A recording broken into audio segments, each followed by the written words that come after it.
Hi, I'm Ramona Werst, and from my basil kitchen, I will be preparing a slow roasted tomato. Now, the slow roasted tomatoes are used as garnish. I've got my oven preheated to 250 degrees. Now, I prefer to use the grape tomatoes, and the reason why is they're longer, but they're also a little bit thinner than the cherry tomatoes, and they will set on my cookie sheet better. All you do is you're going to cut the tomato in half. I have lined my cookie sheet with parchment paper, and you can get parchment paper where the aluminum foil is in the grocery store. So I've lined my cookie sheet with the parchment paper, and now I'm just going to go ahead and put my tomatoes on the parchment paper. Now, using sea salt, you'll lightly sprinkle your tomatoes with the sea salt. And you do want to make sure that each tomato gets a little bit of sea salt on it. After you have sprinkled them with sea salt, you'll want to use a finer olive oil. This particular one is from Wimberley, Texas, from the Bella Vista Olive Ranch. The reason why is because it's a cold pressed or cold processed olive oil, and the flavor is just a lot better. Now what we're going to do is just drizzle our tomatoes with just a little bit of olive oil. And you just want to get each one of them with just a little bit. Place these in your preheated oven at 250 degrees for 2 hours or until they've shriveled up and they look concentrated. Then we'll know that they're done. So I'm going to go ahead and put these in the oven, and I'll be back in 2 hours. The tomatoes have been cooking in the oven a little over 2 hours, and as you can tell, they are roasted, concentrated, shriveled up, whatever you want to call them. Hi, I'm Ramona Werst, and from my Real Texas kitchen today, I will be preparing a real special treat. We have some dear friends that went hog hunting, actually feral hog hunting, and they shot a big feral hog and took it to Llano, and we had it processed. They made the best thick pork chops. So what I'm creating today is a spinach stuffed pork chop. I've had my olive oil heated and added my bacon. I'm now going to add my fresh minced garlic, my minced shallots, and what real Texas dish wouldn't be a real Texas dish without jalapeños? Minced jalapeños. Just saute this and let the onions become translucent. Now I'm adding my minced fresh mushroom. Just saute this a moment and let it become really fragrant, and it does smell wonderful. The jalapeños we've grown fresh in our garden.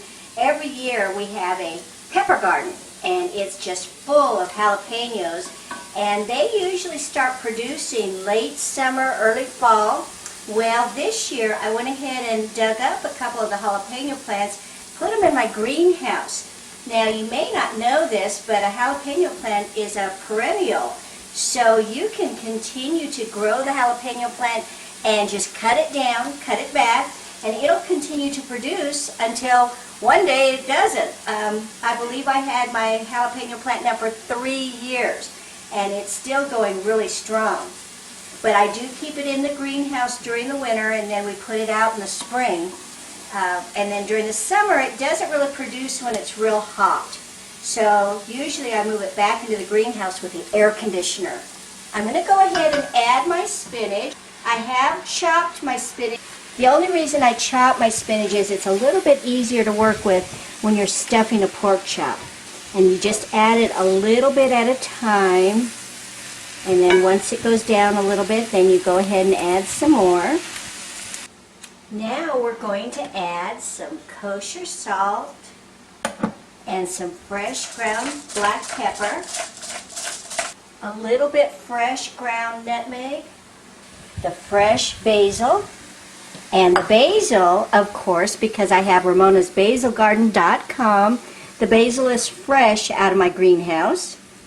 This particular basil is a sweet basil, It's because it's a little bit more common and easier for folks that if you're not growing your own basil that you can actually purchase in your produce department. We're going to go ahead and turn the heat off. I'm going to add my sun-ripened tomatoes, and no, they're not really sun-ripened. You can see how I've actually ripened them and dried them out in the oven. So we're going to add those, and I've chopped them up. And then the last thing is our fresh grated Parmesan cheese. Take a look at these chops. Now these are wild feral hog chops. I cut a pocket. You don't want it to go all the way through. The bone is still in, and that adds extra flavor. And you want to leave just a little bit of fat so that it'll crispen up. Now what you'll do is you just open the pocket and put your stuffing in. And I'm going to go ahead and divide the stuffing into thirds. Now you don't want to jam it so full that it won't kind of close. But you do want to firmly pack it in there. So I may come back and stuff some more in there. Now here's the tricky part. The reason I didn't want you to stuff your pork chop so it was too stuffed is because now you have to take a toothpick and you're going to actually, like a sewing needle, go in to a portion of the pork chop and then close the pork chop like so. So see, you've got your little pocket closed now. Now one important step that I didn't mention, and I will put it in the written recipe, is with feral hog, it is very tough. And the reason why is because they're out running around, and so they're actually working their muscles and they're not just laying around getting fat. Anyway, you do want to go ahead and brine your pork chops overnight in kosher salt and water. And just use 1/4 of a cup of kosher salt and then a full gallon bag full of water. Put your pork chops in there, seal it, and refrigerate it overnight. What this does is it actually softens up the muscle a little bit and allows water to be collected in the pork chop, which actually makes your pork chop, as you're baking it, a lot juicier. I do this whenever I even grill. If I'm grilling a whole chicken or a chicken half or pork chops, I'll go ahead and brine it the night before. Does not add a salty flavor to it, and it's not bad for you. It just is going to soften up the meat and make it retain the fluids. Kind of like salt does to your body. Whenever you eat a lot of salt, you retain the fluid. That's what we want to do to the pork chops. I have got them sealed, and now I'm going to coat them with flour, seasoned flour. I've got a little salt and pepper. You just want to coat the outside with it. And then what we'll do is we're going to actually put this in the skillet and sear it. One thing we were disappointed in with the feral hog is we did not get any bacon. And actually finding out more and more about pork and pigs, there are different pigs for different meat products that we use. For example, there's a specific pig that's used for bacon. There's one used for natural lard, and later on I'll be talking about the benefits of natural lard. This is not the lard that you buy in the grocery store. These hogs are actually raised in a pasture, and they are very, very well fed, not with fat, but with eating the pasture grass, and this lard is very beneficial for you. So, but more on that later. This feral hog, we're going to use him mostly for his pork chops. Whenever you're cooking at the Real Texas Kitchen, you'll have little visitors that come and watch me cook. Now, they don't get up on the countertops, but they will walk in, and they have to make sure that Mama's okay and that they inspect everything that I do. I've got my butter nice and melted and hot in my skillet, and now I'm going to place my pork chops in. Now, we are going to be baking these in the oven, but we're going to sear them, and what this will do is it'll actually keep in all of the juices. So you'll want to keep your temperature on about medium-high. You don't want to burn the butter, so we want to just do it medium-high. We're going to leave it on each side for about 3 minutes per side. So I'm going to go ahead and let this cook for 3 minutes, turn them over, and then I'll be back. It's been 3 minutes on the first side, and now we're going to go ahead and turn them over. And you can see that it's got that nice golden tone to it. Now this is not cooking the pork chop. All it's doing is just searing the outside to retain all of the delicious juices inside. I'm going to go ahead and cook these for 3 minutes and then we'll be back. I've transferred the pork chops into a greased glass pan, and now I'm pouring the white wine into the skillet. We're getting all of the drippings and the good juices. We're also going to bring this to a boil, so I'm turning it up to medium-high. We're going to reduce it probably about 1/3.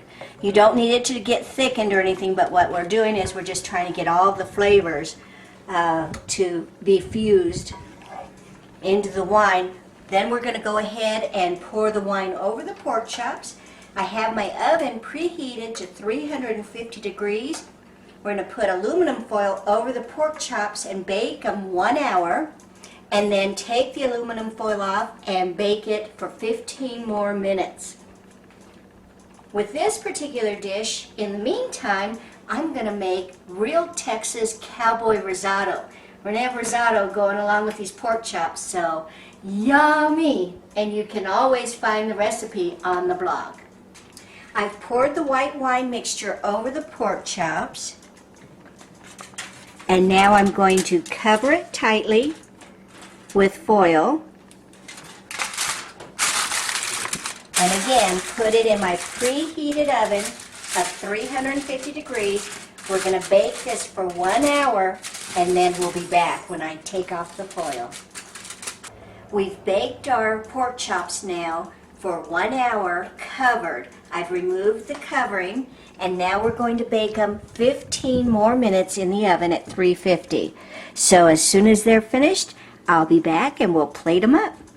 It's almost supper time. Our pork chops have come out of the oven, and we've let them rest. So now I'm just going to go ahead and do some fancy plating here. I'm going to place a pork chop here.